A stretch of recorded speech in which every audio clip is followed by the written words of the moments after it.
Welcome to Conversations with Big Rich. This is an interview-style podcast.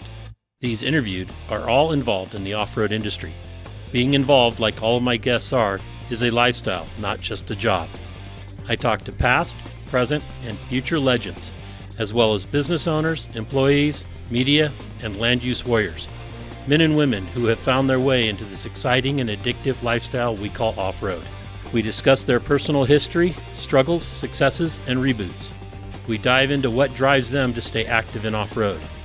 We all hope to shed some light on how to find a path into this world that we live and love and call off-road. This episode of Conversations with Big Rich is brought to you by the Off-Road Motorsports Hall of Fame. The mission of the Hall of Fame is to educate and inspire present and future generations of the off-road community by celebrating the achievements of those who came before. We invite you to help fulfill the mission of the Off-Road Motorsports Hall of Fame. Join, partner, or donate today. Legends live at ORMHOF.org. On today's episode of Conversations with Big Rich, we are doing an ORMHOF special. That's the Off-Road Motorsports Hall of Fame. We are doing it about Herman Booy. He is a 2004 inductee as a builder and innovator into the Off-Road Motorsports Hall of Fame. And while sand cars were his first passion, Herman also built funny cars, dragsters, and mechanicked on off-road race teams. And for himself, he built a 100-yard world record sand car, and that's according to the Guinness Book of World Records. I'd like to thank Sherry Nelson and Steve Smith for joining me today in discussing Herman's life and his off-road career. Sherry, thank you so much for coming out, and Steve, thank you for being available as well. You're welcome. Look forward. Yep. Sherry, you're his daughter, so let's start there. Okay. I understand that Herman was born in New Jersey. Is that correct? That's correct. And do you have any stories that you can share from him as he was a little kid before maybe he came out to California? Well, the stories are actually kind of funny because, his parents, one came from Holland and one came from Germany around the wartime. And New Jersey was so cold and they were rose growers and it was miserable. And his dad came out to California to see if there was a better place for him to grow roses. And Dad said he couldn't throw his stuff in the car fast enough to get to California to get out of that cold weather. And that he was like 9 or 10 at the time. So, he was ready to leave. Well, that's interesting. Moving to grow roses. That's, it's amazing what our ancestors did before to get us to where we're at today.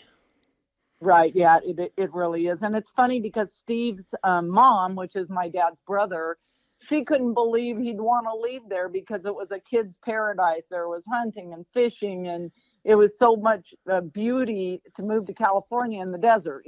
She couldn't believe he wanted to go. It was funny. Yeah, I understand that.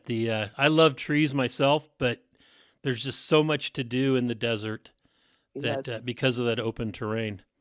Yes. And what about stories on were there any good stories on the trip out? Do you know? Yeah, I'd never really heard him talk about it. Just, they fought back and forth, him, his sister and he. Steve, do you have any? Well, I remember one story. It wasn't on the way out, and I think they probably were already in Hemet by that time. And they were eating dinner one night, and my mom was smart enough to Sherry's dad, and Herman grabbed a handful of potatoes and threw them at her. And she ducked and it stuck on the wall, and our grandfather just went ballistic and was going to kill Herman. And I think he must have been 10 or 12 years old at that time. But my mom always thought that was a really funny story about Herman. Well, and that was because my grandfather came over from Holland on a ship, and they had to eat rats at the last part of the voyage because they ran out of food. And he couldn't believe his kids would waste food like that. So, that was also kind of interesting, I thought. Yeah, that's a prevalent train of thought or characteristic of what would be like our great grandparents, Right. and older generations, especially those that came across on ships. Right. I love reading that kind of history, and listening, reading the histories and them talking about eating the rats that are on board a ship. Yes. I couldn't even fathom that unless I was absolutely starving. Right. But it's a different age nowadays. Yeah. So once Herman got here and his family got here to California, here I'm in Northern California. I'm assuming you guys are, by your telephone numbers, are in Southern California still. Correct. Yeah. That how did things progress for them? You said they moved into Hemet. Yeah. So my grandfather had came to the area, and he had lived in Orange County, and there was a lot of orange groves out there, and he drove all over trying to figure where he wanted to go, and he drove into the little valley of Hemet, and he just fell in love with it. And this is where I'm going to grow roses. And so he started a rose business here with his, I believe it's his cousin, and they started a rose business here in the valley. And there was a lot of orchards and grapefruit and oranges in the area. We're close to Orange County, and that's just kind of how things started. And Dad, obviously had to work on the tractors and help with the rose business early on. They had when I was a kid, we had the sheds where they would actually pack the roses in their roots, and they had to dip them in wax to seal them, and they had conveyor belts that moved the roses from point A to point B, and that was back in the early 60s. And so then your great grandfather built this business, rose business, and it was still going on 20, 30 years later. How long did that business last? I want to say it lasted right till like 1969, because my father had zero interest in a rose business. He was building sand buggies at that point. He went to college. He went to Cal Poly College, and one of his college roommates said, "Hey, we have a ranch out in the desert. Why don't you come out for the weekend and just check out the ranch?" So he took him out to the ranch that was in Calipatria, California. And, he met my mom there at that ranch. That was her cousin. And they said, "Hey, let's go have some fun. There's these sand dunes over here called Glamis. Why don't you come on out there?" And they had old Jeeps, from the war. And this was like 1955. And he went out there and he fell in love with it. And he wanted to come home and build something that would run out there. And that's what started it. And that's what started it all. That's awesome. Yeah, well, Herman was, my dad went to school with Herman. Our grandfather sent my dad and Herman to school so that they could take over the rose business. But Herman was like one math class short of getting his BS in ornamental horticulture. And he was very knowledgeable, but as Sherry had said, he didn't want to have anything to do with the rose business. And unfortunately, neither did my dad. So the rose business slowly died. And then our grandfather passed away in 1969. And so there was no one else to move that business forward. Right. That makes sense. And that must have been a really rural area back then. I mean, it's just in the last 10 years, maybe 15, that it's really exploded with a lot of growth. But the properties there are larger footprint properties, into the 5-10 acre type things. Do you know how much land that they grew up on for an operation like that? We had a lot of land back in the day. The property that we lived on that had the sheds and all that, I would say that was probably 15-20 acres right there, Steve? Yeah, that was just the processing, and then I believe they farmed at least 100 acres of roses, and they primarily grew bush and tree roses, and they would bear them, and then they would ship them off to various locations around the country. Okay, all right. And both of your parents, Herman and his brother, decided, or was it brother or cousin? Brother-in-law. Brother-in-law. Okay, decided not to go into the rose business. We know Herman got into off-road. What did his brother-in-law do? My dad went into, he was a landscape contractor. Okay. For a handful of years, and then he went into education. He taught after that. Okay, interesting. And I have to step in a little, when maybe I'm stepping too far forward, but they started a sand buggy club, IEDBA, which is Inland Empire Dune Buggy Association, and they put on drag races right here in the sand wash right here in Hemet. And Steve's dad, Hal Smith, was the announcer for all of the drag racing, and he was a big part of the club, and he helped my dad get it sanctioned and get it started. Oh, excellent. Right. He was also president of National Sand NSCA, National Sand Competition Association, and I don't know if that organization still exists, but that was all spawned out of the Inland Empire Dune Buggy Association, and they created that NSCA just for the sand racing. And the sand racing sure didn't. Right, I remember. Wasn't there Bakersfield? They did some in Oregon. Yeah. They did a beach race in Oceanside once. Nice. Pismo. Yeah. Yeah. When there was a lot more freedoms. Yeah. Yes. Yeah, that's true. So, what are the earliest memories that you have, Sherry, of the sand and your dad and the business that he was into? So, if you look, I mean, our childhood, Steve was right there with us every step of the way. My dad built the family buggy, which I sent you pictures of that family buggy, and us kids would sit on the back seat.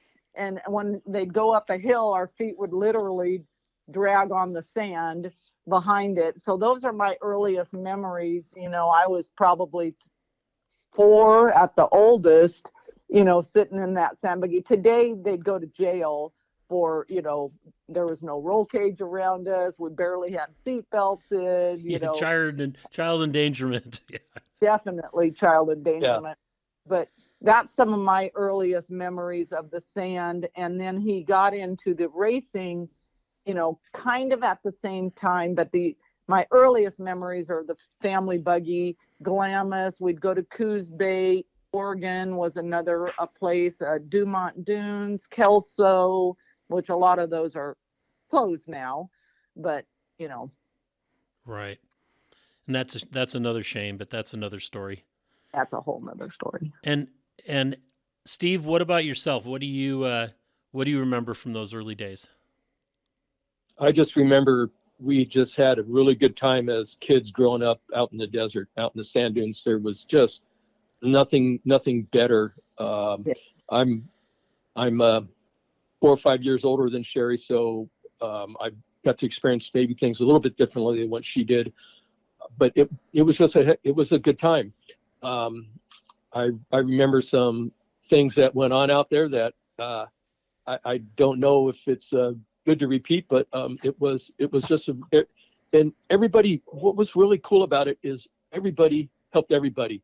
If somebody was broke down, the whole crew pitched in and got the car going. It just very, very reminiscent of what it was like in the early days of the drag racing and all the other types of racings that our families have done over the years. It was a community effort. It was just a really special time. It was a great time to be a kid out in the desert. Yes, it was. I remember once we were out at Glamis. Have you been to Glamis, Rich? Yes, I go out there every fall with the Rebel Rally.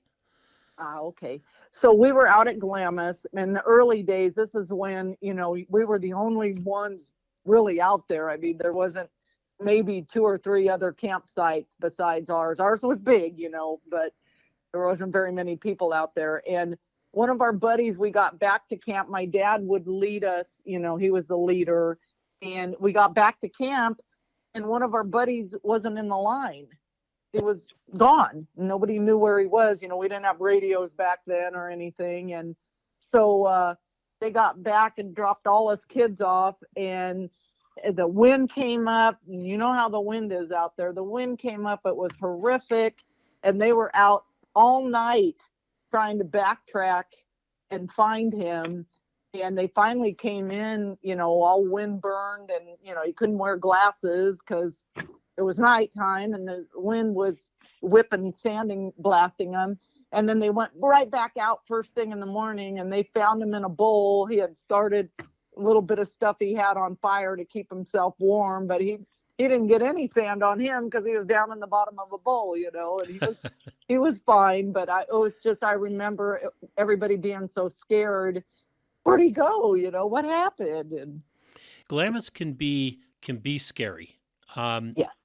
At least you need to be able to respect it, even if you're out there all the time, because Right. things do change. Yeah. When we were going to Glamis, what would that be? That would be the north side of the road, you know, where as you drive in, like from Calipatria into Glamis, the left side of the road there was open. And we used to, you know, sand buggy on that side, and it closed, you know, years later. But we got to go a lot more places than you can today. It was just.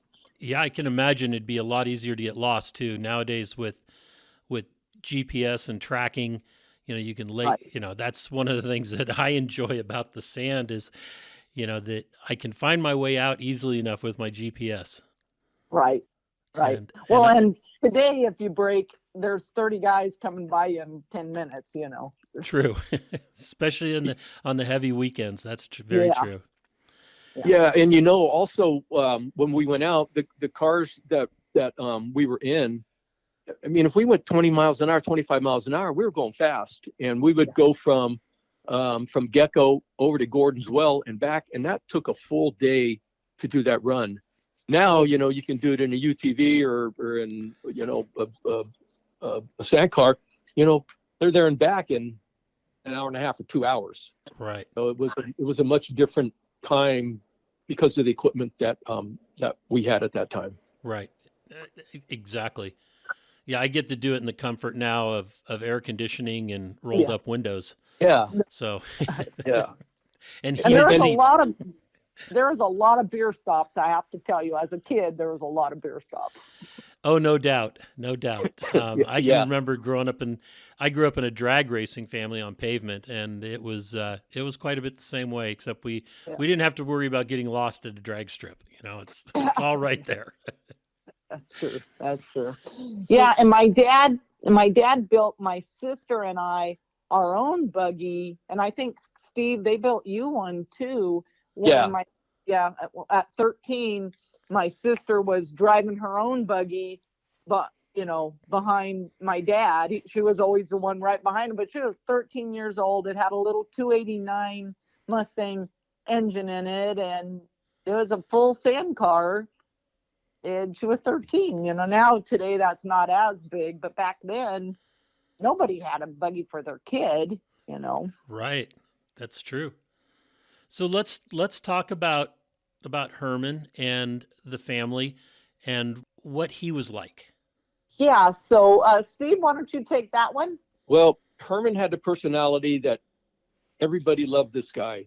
He was, you know, just a outgoing guy. He would go someplace and he would know everybody by the time the evening was over, and he was just a lovable man. And I know I spent a lot of time with him, and he kind of was like my big brother. And we had a lot of fun together. I learned a lot of my love for even today with my cars and the desert. I still carry that with me, and it's all things that I've learned from him and being around him. An amazing engineer for a man that was not classically trained as an engineer. Absolutely amazing what he could do. He would draw a frame out on the ground, and a week later the frame would be together and it would be going down the drag strip with a blown fuel pressure Hemi in it, whatever that, back then 2,000 horsepower was a lot of horsepower, but that's what he did. He built a rear engine funny car for the sand drags, and if I remember correctly, he was racing a rear engine dragster like several years before Garlett's built his first rear engine car. So he was way ahead of his time, and he was very progressive thinking, and I don't know, just a genius of a man. And had he probably focused his attention just on one specific thing, he would have been amazingly successful, especially back then when all those big travel sand cars were coming in onto the scene. And but that wasn't what he was interested. He was interested in the sand drags and his rear engine sand buggies, and that was his life. And he developed special tires. I would imagine everybody was kind of messing with that kind of that kind of technology. Scat Track, they're still in business. And back then, the two brothers and the dad, Ken Stewart, and I can't remember Pop Stewart's name, but they were developing that bonded paddle onto that tire, and Herman worked with them on that, and he wound up putting a set of duals on his sand dragster, and that was kind of the beginning of those cars that ran the duals. Let me step that back a step, because Larry Miner tells the story absolutely the best. But the proof of concept on that was Dad had taken a conveyor belt out of the rose business there and stitched it together. It had paddles on it that moved the roses from one place to the other. And he had stitched it together, let the air out of his tire on his buggy, put the paddle conveyor belt on it, blew it up. And then, like Miner said, they were all out there. There was a bunch of people all watching, Stewart, everybody. And he put it in the car and punched it, and man, it threw a big rooster tail and got great traction. And then the conveyor belt flew off into the crowd, and Dad was, everybody's running around, everybody okay, but he said it flew it off. It was pretty magnificent when the conveyor belt flew off of the tire, but they got proof of concept out of that. So that's pretty awesome. That's the kind of stuff that just amazes me that has happened in our early, sport, those kind of experiments and stuff. Yeah, that's funny. I had forgotten all about that, Sherry. That was I remember that. And but remember, everything that they were doing back then was in its infancy. Everything from building intake manifolds to like Sherry said, the conveyor belt on the paddle tires. Everything was brand new. There was no off the shelf products that you could go buy. No, there wasn't. There weren't. The speed shops were actually machine shops that were building the things as well. Yeah. Yeah, my husband, people will ask, well, how did he drive it? What did he have to drive it? And my husband really thinks the way he turned a rear end upside down and put a gear on it with a chain driven product, was very inventive at the time and served its purpose very well. And he always thinks, your dad was pretty smart with that stuff. Right, stepping out of the box. Work with what you have is, what my husband always says. Yeah, Rich, that car still exists. Sherry has it, and when you look at it, it has a wing, and I don't know if that wing. So he was friends with some guys at Dan Gurney, and he got a couple wings off Indy cars. And Sherry, I don't know if the wing that's on that car was one of those wings that had been around Indianapolis. But anyway, so it's his family buggy. He and his wife, he and my aunt, that's what they drove around the sand dunes in. And other people look at it and go, well, it's a dragster. Well, no, that was his family buggy. And it's very difficult for some people to comprehend that that's the kind of man that he was. Right. And now the cars that are being built nowadays off of those early proof of concept that Herman was building is incredible. I mean, the cars that they're building out there can just go, it seems like they can go miles with just on their back tires doing wheel stands. Yeah, I love that stuff they're doing today. Those guys are crazy. And the guys from Dubai I know there's a lot of people here building the buggies for Dubai, but man, those things are crazy. They'll pull a wheelie downhill. Right. And I think those guys in Dubai, I don't think there's a vast amount of common sense. Yeah, with the videos I've watched. Yeah. I agree.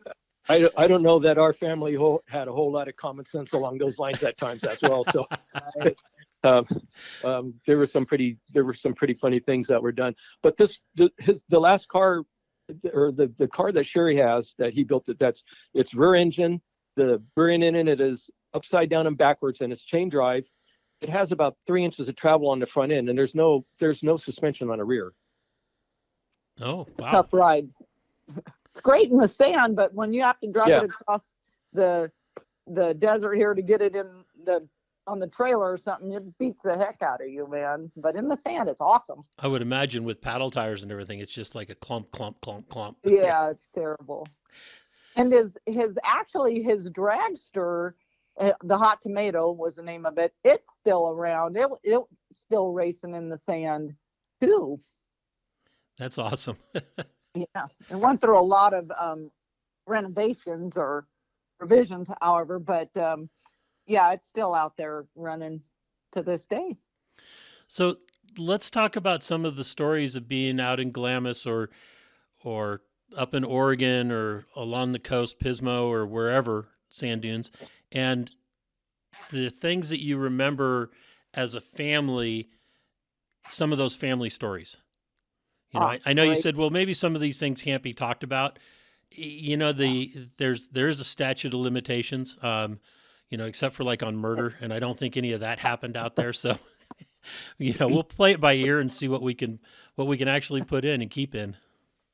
Well, I don't know if you remember this story, but there was an off-road lady. Her name was Loretta Pipkin, another amazing woman, and she was selling raffle tickets to something, and there was another guy out there that bought raffle tickets, and for some reason, there was a fun rivalry between the two, and so Herman and my dad they weren't going to buy a raffle ticket from her. They're going to buy a raffle ticket from this other guy, and she got all pissed off at him and went and did whatever. Well, we all were loaded up, ready to go on Sunday afternoon, and Loretta comes out there with a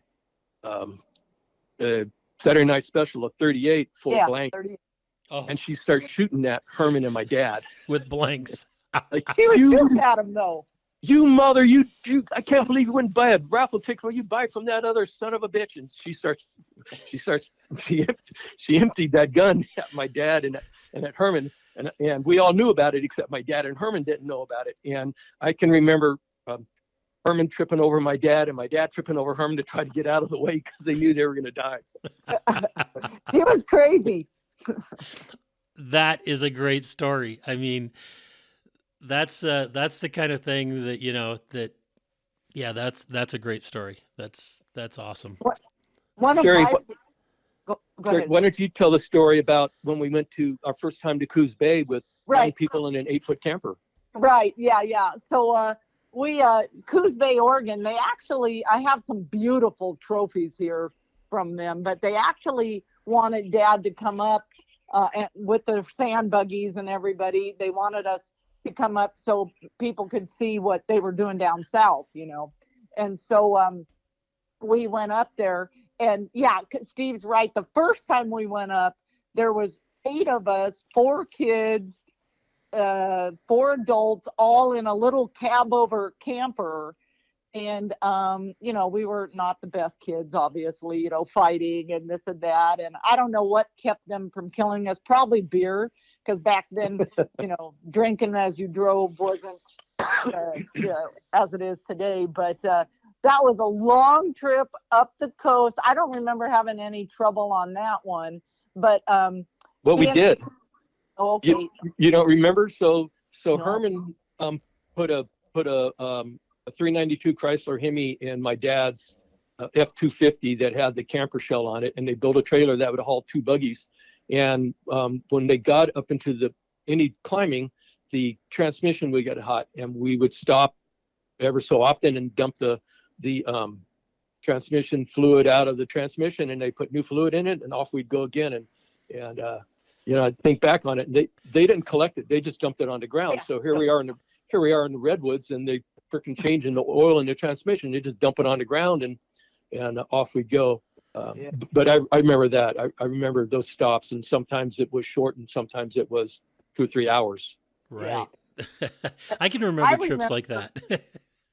Haven't we all as kids? Yes. I remember getting to Coos Bay, and it was such a different world. They had these dune scooters, they called them, and they were like a big army truck kind of, and you would, 20 people would get in the back of this truck and then they'd take you out in the desert. Nobody had their own sand buggies, it was kind of a weird deal, but you'd have to go through a forest, and now we're used to Glamis. You'd have to go through a forest to get to the sand and do your sand duning. And I, for some reason, was riding in Cousin Steve's buggy, and his dad was looking up to make sure that the flag wasn't caught on a tree or anything, and he ran right into a tree. T-boned the tree, and it was funny. And of course, everybody had to come back, and we had to, strap stuff up and get it back. Didn't he hit it because those cars they had duals on them. Didn't he hit it with the dual and it bent the wheels? I thought he hit it with the front of it. I thought we just impaled it. I think he hit it with the duals, and it bent the wheels. And again, they went back to Norm's shop, and they pulled the wheels off it, and somehow they got it straightened out enough so that we could continue. Yeah. Well, that's awesome. And then we'd go onto the beach at night, and we'd have big clam bakes, and they'd dune you out there. Like I said, we had our own buggies, but the big dune scooters would be out there taking other tourists out there, and they'd have a big clam bake right on the beach in the sand, and it's a good time. And then my other cousins, not Steve, but my other cousins, they were out running around through the woods. We were picking blackberries and making blackberry cobbler, and they got into a mattress that had a swarm of bees or a beehive in it. Those bees chased those boys all the way back to camp, and they were tore up. I mean, you should have seen them. I think it was a bad deal even back then. But, just kids in the forest where we've never been before, it was fun stuff. A great way to grow up, even with being chased by bees. Yeah, you're right. Well, and I sent you the picture. I think my dad and Steve's dad, Hal, made like the first modern motorhome you see today. I mean, he bought an old bread truck, and Uncle Hal was an amazing woodworker, and they gutted that thing, and they added it had a queen bed in the back, and then a bunk over the top of it, and then it had a dinette table that you took apart, and it went down into a bed where my sister slept, and it had an ice box where you had to put a block of ice in it, and then it just drained out. The block of ice drained out onto the ground outside, and a little sink, and that was an awesome motorhome for a lot of years. They called it the Blue Goose, but I think it was one of the first modern type motorhomes, don't you, Steve? Had to been the late 60s that they built that. But more importantly, it had a sound system. It had a four track stereo in it. Yes, it did. With Nice. the Beatles tape, we had That's the right. Beatles, Johnny Mathis. That's It was, awesome. And so yeah. the as a business, Herman had a sand car business. He was building cars You for a wouldn't. number of people. Yeah, I wouldn't really call it a business. He would just do stuff for build buggy frames for other people. Every now and then he'd put a whole one together, but for the most part, he was a welder. That's kind of what he did. And so as a real business, a real job, he never really had that. He was kind of a modern day stay at home dad. My mom worked for a drive-away company. They towed mobile homes all across the country, and she would kind of routed them. And dad just made, little money here and there doing mechanic work and stuff. He was a shade tree mechanic, kind of was what he did. And he built frames for a lot of people, Like I said, early in the valley, he is where we did most of our work. And Larry Miner was one of the bigger ones that would come over, and they'd do stuff together, and dad would help him. He'd obviously help my dad. So yeah, it was my early life there. So then he also did some mechanic work for Larry Miner and Roger Mears, correct? When they were racing the Mexican, what was Nora? Yeah. So I love the story my dad tells of this one. I think it was Isuzu. They were running an Isuzu at the time. Anyway, they had a helicopter at the time that they picked the car had trouble. They picked my dad up in wherever he was at whatever pit he was. They flew him over to where the car was broken. He got out of the helicopter, ran over, threw open the hood. The two drivers are in it. He's trying to figure out what happened. So he grabs the spark plug wires and he says, "Turn it over." And they turn it over and it shocks him. So, okay, it's not that. So he figures that out. But his adrenaline was pumping so hard and so fast and he needed to fix it fast, and he got a helicopter ride to it. Today, I don't think they allow stuff like that, but back then they did. And he fixed it, and down the road they went. I think they actually maybe had won that in their class with that Isuzu that time. That's awesome. Yeah.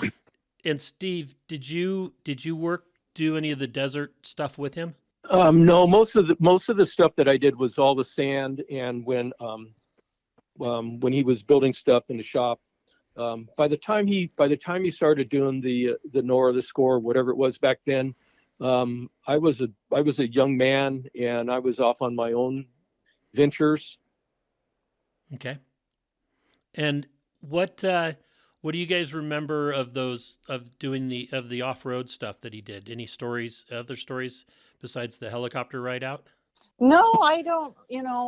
I don't really remember a lot. Like Steve said, at that point we were becoming young adults and trying to do our own thing, and so I just don't remember a ton of it. I mean, I remember people coming to the yard, him working on their cars, doing a lot of welding and little stuff like that. But as far as any real innovation or anything as off-road goes, no, I don't remember him being that into it. He was a sand guy. That's what he loved. He trickled over just because, like I said, Miner asked him and they were buddies, so he'd do it, but it wasn't a passion for him, Right. Not like the sand is or was. Not like sand. Right. Yeah. Yeah. One thing that I do remember, and Sherry, you might be able to help me with this, is he became certified to weld on aircraft. And he was building landing gears for a company out of Riverside. Oh yeah. And I stole Stardust or something like that sticks in my mind, but I can't remember exactly what it was. But I know he was pretty excited that he got to do that, and I don't know how many he built, maybe a couple dozen.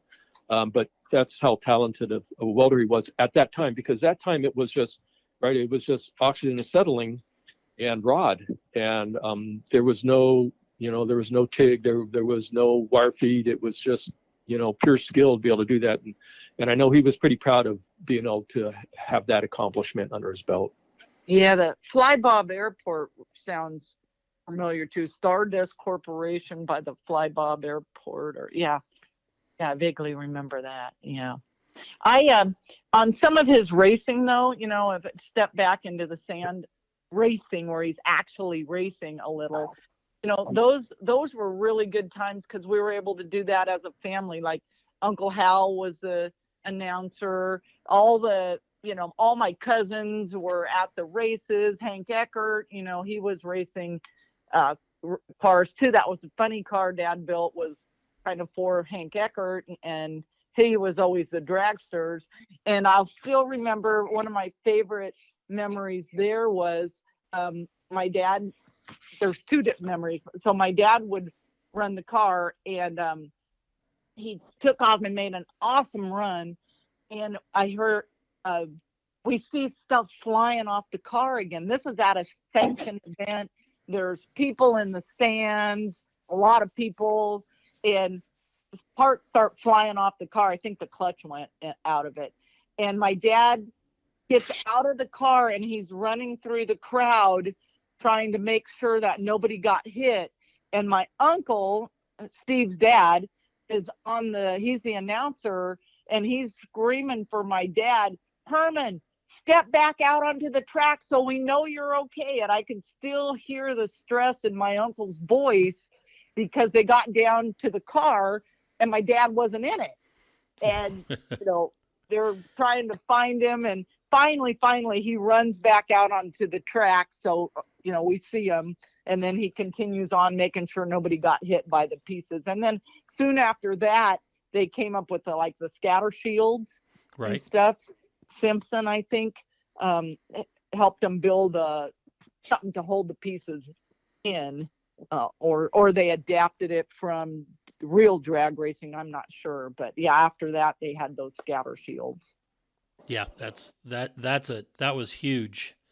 Yeah. That's why Garlitz went with a rear engine instead of the front engine. It's after he lost part of his foot, right? Right. Yeah, well, that was a rear engine car that clutch came out of, and I remember that. And I remember I was at the starting line, and the clutch came apart, and the pieces went everywhere, and people are just sitting there watching it come at them. But after it was all over, I don't remember if he had to make if it was a single to win the $250 or whatever the purse was, but in order for him to claim his purse, he had to push that car across the finish line. Oh wow!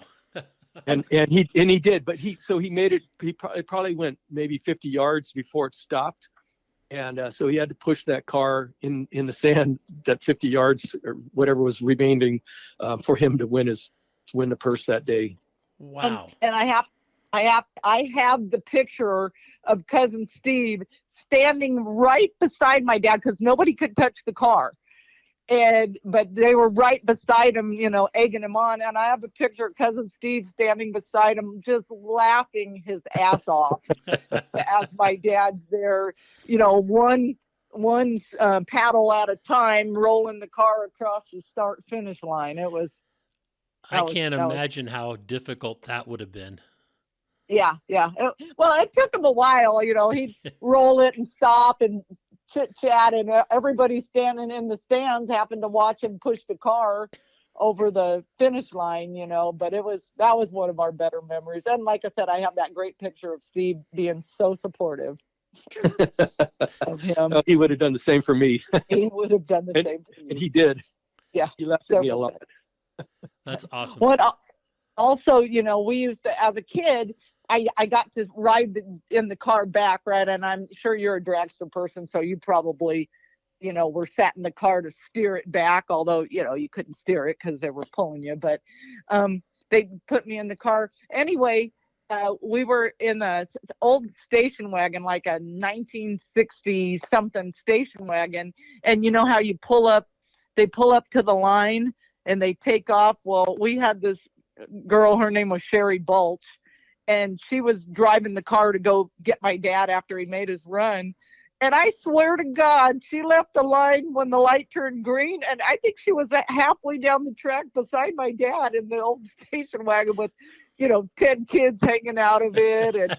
And I still remember that going, we're going to beat them to the end. It was funny. That's awesome. That's awesome. So It was good times. where did the family, besides Glamis, where did the family spend most of the time? Yeah. So when Glamis was a big one because my grandparents were right there in Calipatria. Okay. And so we'd stop and see them and go.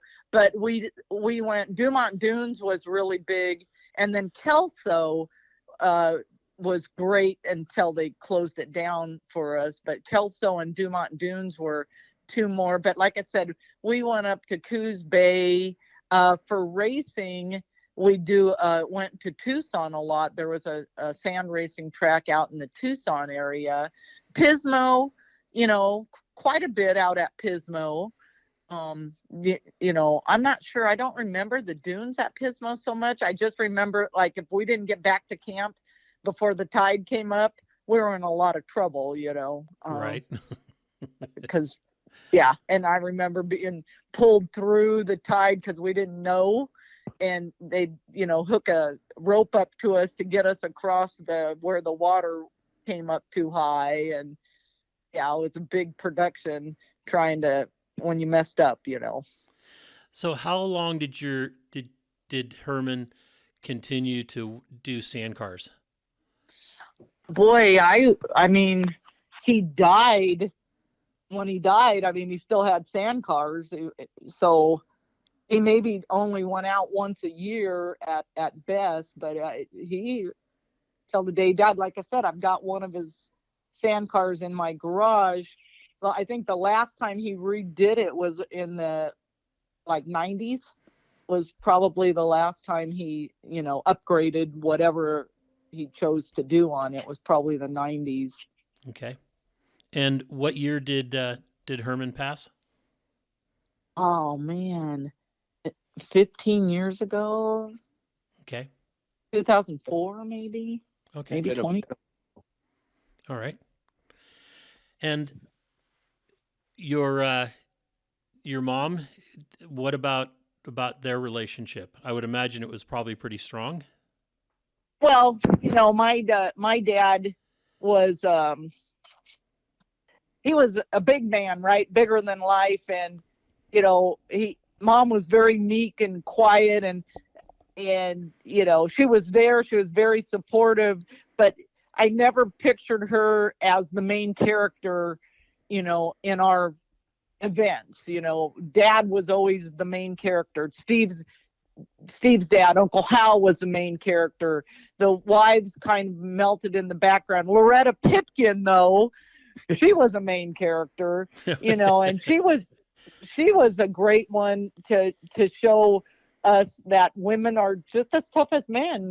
Shirley Muldowney, kind of type woman, and so my mom, she was very supportive of him. Like I said, she went to work basically, was a breadwinner for our family, really. I mean, Dad's money, he just put it back on sand buggies and fun stuff. But every weekend we were, as kids growing up, and that's why I feel bad. I never had children, but I would have never been able to give them the childhood I had, because we were at Glamis, or if not, I mean, he had a really hot boat.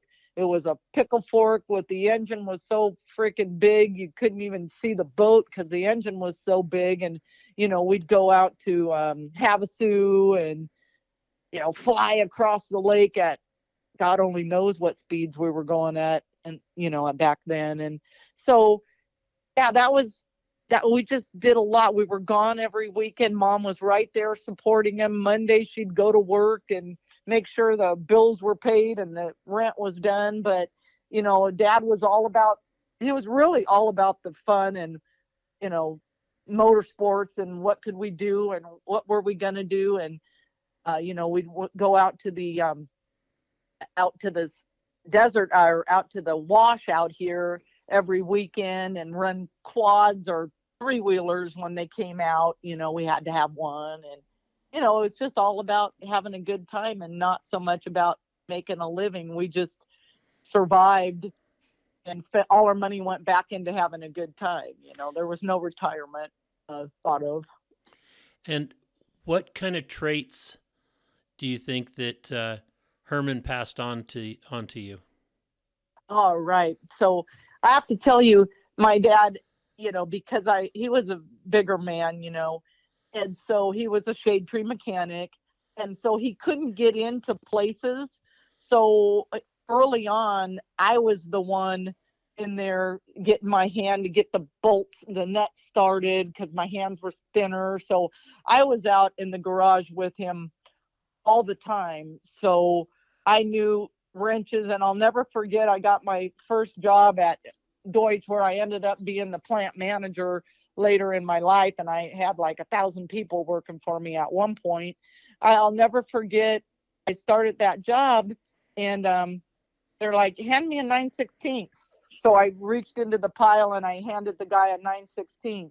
And then he said, I want a 3/4 now. And I reached in the pile and I handed the guy the 3/4. And I'm not even looking at him. I'm just handing him the wrenches. And he stops and he turns and he looks at me and he said, how do you know what sizes those are? And I said, well, I helped my dad. I rebuilt my old car, and, I know what sizes they are. And so he was like a setup man. So he ran and told the boss. And so here come the boss.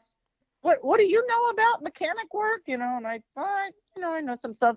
So they made me a setup person that changed these cam operated machines like that day. And then I would just went up and up and up and up in the company. But had I not had that mechanical background, I don't know that I ever would have been noticed and would have had those opportunities that eventually led me to, like I said, I had 3 plants under me at one time, so I take that and, just that work ethic of you have to get it done. It's got to be right. You've got to, when you get back, you have to clean it. Cleaning's the most important thing you can do for your buggy or whatever to get the sand out of bad spots or whatever. And so I learned that from him, and that really helped me going forward in my career, because most of the problems that I worked on, that's all I needed to do was clean it and put it back together, and it ran. Excellent. And Steve, what about yourself?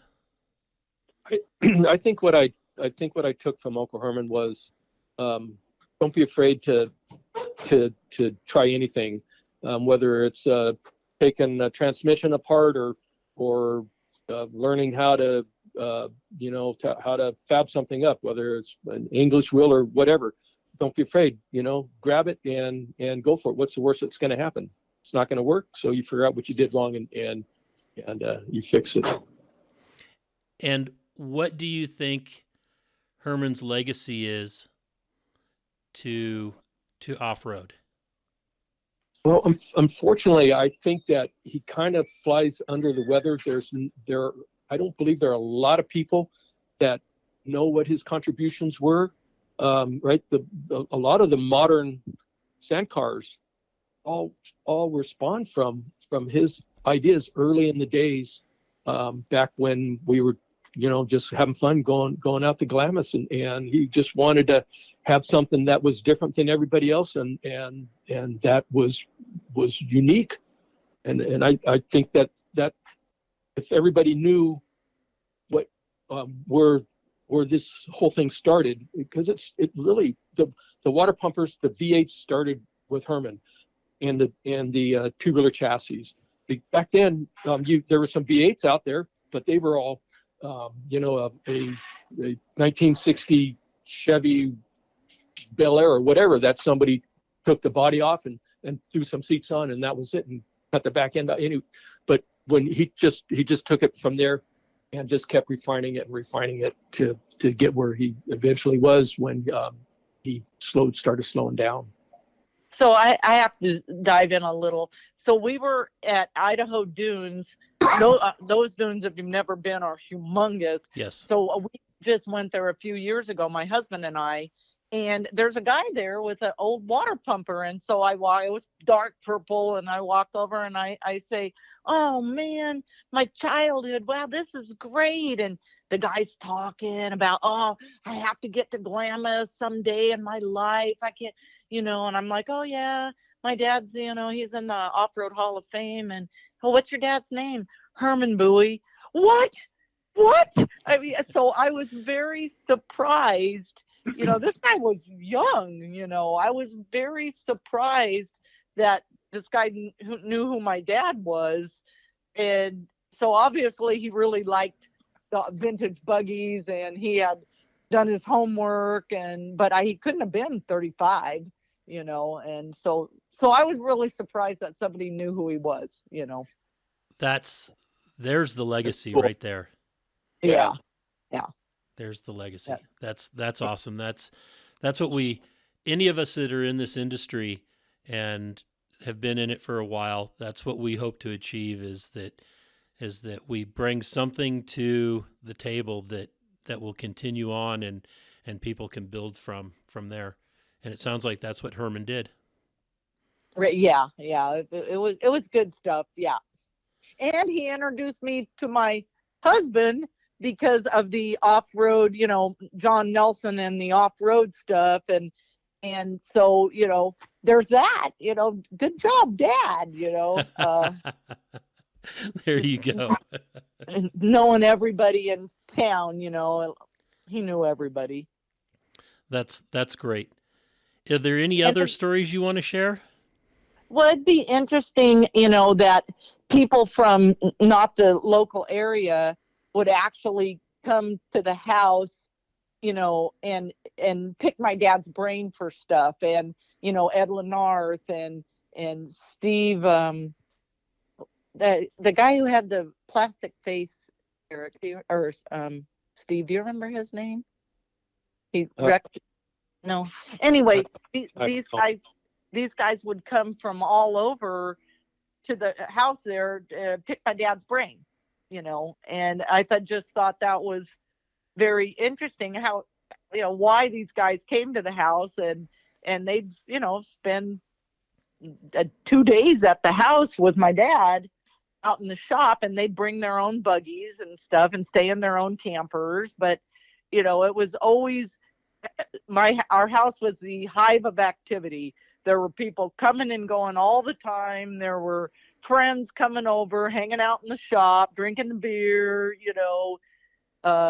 developing whatever was next. And it was just a good life, and I'm sure a lot of kids could say the same, like I talked to my nieces for everything John Nelson did. Yeah. And that's what they all remember, is everybody being around and, working as a group to, get the race going, or, that's what we all remember. You yourself, Rich, I'm sure you remember your dad getting ready for the race track. And those are memories that I hope kids today have those also.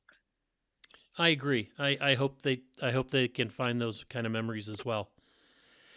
I want to say thank you guys so much for taking the time and talking about Herman and the family and everything that was involved in his life, and to getting him into, the Off-Road Motorsports Hall of Fame.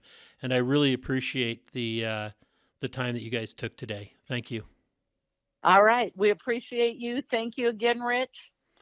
And I will let you know when this is going to air, and I hope you enjoy it. All right, Sherry and Steve, thank you so much. Thank you, Rich. Hope we'll see you soon. Okay. Bye-bye. Bye. Well, that's another episode of Conversations with Big Rich. I'd like to thank you all for listening. If you could do us a favor and leave us a review on any podcast service that you happen to be listening on, or send us an email or a text message or a Facebook message, and let me know any ideas that you have, or if there's anybody that you have that you think would be a great guest, please forward the contact information to me so that we can try to get them on. And always remember, live life to the fullest. enjoying life is a must. Follow your dreams and live life with all the gusto you can. Thank you.